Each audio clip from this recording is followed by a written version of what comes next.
হজরত সালিহ ইবনু খাওয়াত রাদিয়াল্লাহু তাআলা আনহু হতে বর্ণিত। তিনি ছিলেন তাদের অন্যদের যারা জাতুর রিকা যুদ্ধে রসুলুল্লাহ সাল্লাল্লাহু আলাইহি সাল্লাম এর সাথে উপস্থিত থেকে সালাতুল খাওফ বা বয়ের সালাত আদায় করেছিলেন।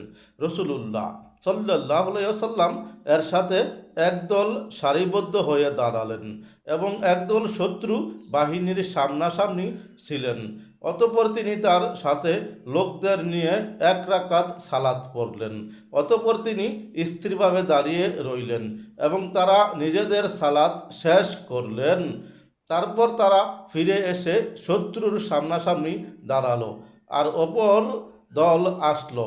অতঃপর রসুলুল্লাহ সাল্লাল্লাহু আলাইহি সাল্লাম তাদের নিয়ে অবশিষ্ট রাকাত সালাত পড়ে বসে রইলেন এবং নিজেদের সালাত সমাপ্ত করলেন। অতঃপর তিনি তাদের নিয়ে সালাম ফিরালেন। হাদিস বুখারী শরীফ, হাদিস নং 3900।